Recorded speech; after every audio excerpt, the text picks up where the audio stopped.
Alright, gamers. I am going to be talking about the Thunderbolts movie, which I just saw this afternoon, and I'm going to talk about it, give it a score, whatever, and then I'll talk about spoilers later in the video.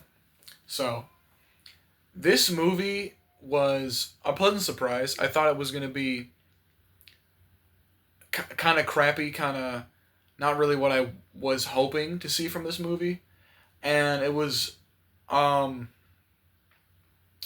the plot and the overall message of this film were rather different than what I thought it was going to be. So I would give this movie at its lowest a 7, at the highest at 8. And that's not because we're used to getting bad Marvel movies. I haven't watched any of the bad Marvel movies. So I haven't seen Captain America. I haven't seen the newest Captain America. I haven't seen the Marvels. I haven't seen whatever. The last Marvel movies I saw were Venom 3, Deadpool and Wolverine, and Guardians 3. Those are the last ones I remember seeing. So we got, what else is there? So um, hopefully the resolution on this video looks good and it's not flipped or whatever, because the last one I did was messed up. But anyway, that's not the point. We're gonna get in this video. It was the message and plot were very not submersive. Wasn't what I thought it was gonna be. And I know I'm rambling. I didn't really plan this out, but I know I want to talk about this movie. So it's a very good film. The beginning, like, quarter of this movie is not great. It's kind of slow, and there's not a lot happening. But it's kind of setting up where these characters are. We haven't seen a lot of these characters in a long time. We hadn't seen the Winter Soldier or anything since Falcon and the Winter Soldier, which was like 4 years ago. So it's nice to see Sebastian Stan, I believe his name is, appearing in something else again. Same with the actor who plays Yelena. So very good to see them in a Marvel project again, as well. And this movie also introduces. This is maybe a spoiler if you want to watch this movie. This was kind of public information when the movie was coming out. People figured it out anyway. There's a character called Bob. No one knows who Bob is, and absolutely nobody for a while, and then it's revealed that he is the Sentry, which is like this movie, the Marvel's version of Superman. And I didn't really know anything about this character before I watched this movie. I knew I'd seen him before. I'd seen figures of him, and I've seen art of him in comics. He's in one of the Punisher comics, all that stuff. So anyway, what made this movie for me was the main conflict. And it's set up as, I don't remember what her name is, but there's this U.S. government corporation that's under heavy investigation, and part of they had an experiment which was called the Sentry Project, which was supposed to be like the super soldier serum that they did for Captain America. And nobody survived it except for this one person who was Bob. And Bob becomes the Sentry, and he's basically Superman. He can fly, he's super strong, but he can also levitate things like the Force, so he has telekinesis. And it's revealed that Bob, aka the Sentry Robert, is also called in the movie, is that he had a very traumatic childhood, and he had, a rough life. He had depression. He has, anxiety or something. And you realize all of these characters throughout the movie, it's shown to you that all these characters have something that's holding them back. They have, their family life. Their family is kind of, they had to abandon them for this field, for this career as a mercenary or an agent or whatever. Or, they've been tortured, they've been subjected to violence, or making other people have to die for their actions, that kind of stuff. And Bob has this in his mind, in his he he doesn't do it himself, but he like projects his like dark essence into the world, and it's just like it's him, but he's like fully blacked out. He's fully shadowed out. You can just see his eyes. It was really interesting effects to see that. Honestly, it doesn't look bad, and he like makes these people disappear into a shadow, like realm, like void universe, and they have to like relive their past traumas until they can like escape it, and then he makes Yelena relive her events, and same with U.S. Agent and Ghost and all that stuff. And it's really interesting to see this because it like gives you more depth into these characters. And same with Bob. The main problem, right, from him is he can't move on. He's too hung up on what happened to him when he was younger and what happened to him in his like his young adult life. And there is one that's kind of played for a joke, but it doesn't last very long. It's only about like 10 seconds long. So this movie does take itself relatively seriously. It's not a big it's not like watching the Suicide Squad. So I thought this movie was going to be really like watching the Suicide Squad, which is kind of like a big gag movie. That's not necessarily bad, but I'm saying I feel like this movie did a very good job of taking this in a different direction instead of just doing that again. They didn't try to be Guardians of the Galaxy really. There's a lot more grounded of a story, but the main problem is for the characters is that they need to move on. They need to move on from the problems they had with their lives, and they need to move on to what is in store for their future.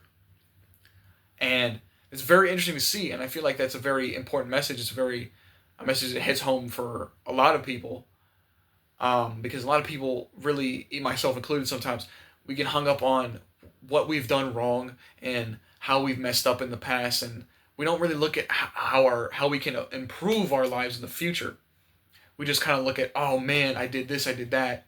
I can't believe I let that happen. I can't believe I did that to those people. And it's understandable to think of these things, but you hit a point where you're like, I absolutely have to move on.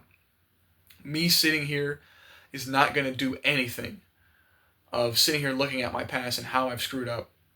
And that hit close to home with me. I almost cried during a few scenes because of how relatable this was. Because, I've messed up a lot. I know a lot of people have. But I feel like these movies do a good job of, like, showing how, like, they, like, really good at humanizing these characters. Sure, they can, like, lift cars and throw boulders, but, like, they're still people. You know what I mean? So, like, it's very interesting to see that from these movies. And, that was, like, the main villain of the movie was really just overcoming your own demons, your own, depressions and anxieties and your own darkness. It was very interesting to see that from a superhero movie. I don't see that very often. I can't name any movie that I can think of, like, other than, like, The Max, that was about such a thing, was about, depression and anxiety and mental health. It was very interesting to see this, actually. And, like, they didn't do it in, like, a cheesy way, in my opinion anyway. They, like, didn't throw off the pacing or anything, or the plot. So it was very good. It was a very good movie, actually. I was very surprised that it came out and was this fleshed out with what they were trying to do. So it was very good. Like I said, I give it an 8. It's not as good as a few other movies that came out this year. I think this movie does absolutely squash Deadpool and Wolverine for its plot. That movie was kind of just a nostalgia factor movie. It kind of only exists because of the X-Men, the old X-Men movies, where all the references came from. Now this movie does that a tiny bit. It's not very noticeable. Like if you've seen earlier movies, you might go, oh yeah, he did that in that other movie. Like in the Winter Soldier, Bucky shoots that magnetic mine gun, and it shoots out like a landmine and it like slaps onto the cars and it like blows up. That's in this movie. It's in the trailer, I think. So I didn't watch any trailers. I almost never watch trailers for movies. But that was that was neat to see. And there's a few references to past occurrences in other movies. So if you don't have to watch, Black Widow and Falcon and Winter Soldier. You don't have to watch those, but it probably does help a little bit so you can understand fully what's going on. Still a good movie. You don't need to watch those to enjoy it. It's not the best movie ever. This is probably in my top 10, maybe, Marvel movies currently. And that could just be because of recency bias. And I mean MCU exclusive. So this doesn't count like Venom and the old Spider-Man movies and all that shit. It doesn't count that. I'm not talking about that. Um, so my problems with the movie are the pacing is a little weird. There's a little bit of weird pacing. There's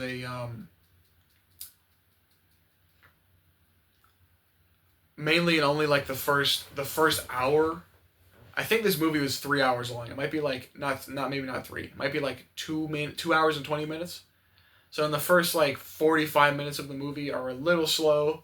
I feel like they could have progressed the plot more during that time, and they could have just cut to the chase a little bit. I understand that there's exposition, but that is really my only issue with this movie. Um, and they are banking pretty hard on this cast of characters. Even more spoilers if you care. This team is supposed to be the new Avengers apparently, so they'll definitely most likely be in Avengers Doomsday and other thing I forget Secret War. Um, and even further, goodness gracious, it's revealed that they detect the Fantastic Four ship flying through their interdimensional universe or whatever. And now, why that's interesting is because the Fantastic Four movie isn't out yet. It's coming out. But I guess it's going to be revealed that Mr. Fantastic is going to cause a time temporal disruption, and he's going to make it with the Fantastic Four. Either all four of them or just some of them, I guess, are going to make it to the current MCU. Because I guess it's supposed to be time travel. I don't know if the Fantastic Four is going to be taking place in a different universe or if it's just going to be, I think it's supposed to be, which is confusing me. Maybe they're not still banking off that anymore because I think it's going to flop. But I was told it was going to be in a different universe in the 1960s. So maybe this could be dimension traveling, or maybe they're just going to have it be in the 60s and they time travel to the current MCU. And that's how they'll get there. I don't know. But it's a good movie. Speaking of the past from these characters, it was very interesting. I really liked this scene. There's a scene where Yelena is talking to the Red Guardian, which is her father, or her adopted father anyway, since she was a child, about how, he really messed up and he wasn't there for her for like the full past year. And, if you didn't watch Black Widow, you would know, or if you watched Black Widow, you know that Black Widow, Yelena, and the Red Guardian all went on a mission together, and they fought the Taskmaster after the Winter Soldier, Captain America, the Winter Soldier. So you would know that happened, but anyway, she talks about how she lost her sister, Black Widow, after Endgame, and the Red Guardian was not really there for her during all this time, and it's really hard for her, and she's really upset and depressed and sad that she doesn't really have anyone. She literally said during the movie she says, all I do is I just go to work, I work all day, I come home, I cry, I eat dinner, I go back to bed, and I do it again the next day. And that really hits hard for a lot of people. It hit hard for me a little bit because that's all I saw it as for a while. My entire life was just that.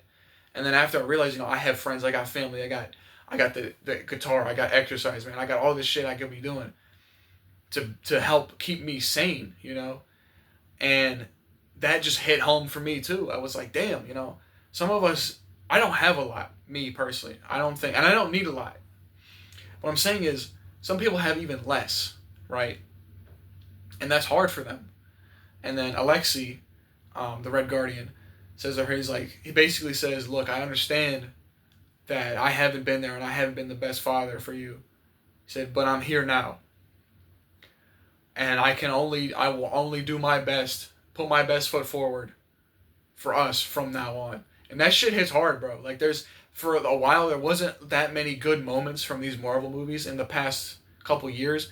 This movie cooked on a lot of the emotional um, points and you know, character progression. Like, this is a very character focused movie. This movie is really about character progression and moving forward and these guys being a team and shit. It's great. I won't lie to you, it's pretty good. So, had a lot of fun while I was watching it. I only checked my watch one time during the movie. So anytime I do a movie review, I'll probably mention if I checked my watch during it. If I didn't, if I did, take that as you will. But it's a really good movie, really fun. Wasn't perfect, but I think they're going back in the right direction though. Unfortunately, I'm hearing that this movie did not make a lot of money, which is bad for the Marvel Cinematic Universe, because if they make good movies and they don't make a lot of money, that's bad, because they want to not do the thing they just did again. So it is trouncing all over Captain America Break the World right now. So you don't have to watch that movie to watch this one. There is a reference towards that movie in this one, a couple actually, but nothing important to see from that movie that transfers into this one. Still a really good time. If you just want to go watch it just for something to do, it's a pretty good movie just for that. So I had fun watching it. Unfortunately, Winter Soldier was not in it, or Bucky Barnes was not in it a whole lot of time. It was mainly focused on Yelena, which is not bad because I really like her character in this movie. Actually, she moves a lot forward towards this who she wants to be in this movie, and it's pretty good to see that characterization and character progression. Because again, like I said, I don't really remember seeing like good character progression in Marvel since Guardians of the Galaxy. So take that as you will. But I'm gonna cut it there. Talk in the comments. I'm not gonna say all the like, comment, subscribe. If you want to, amazing. Have a nice day. Bye bye.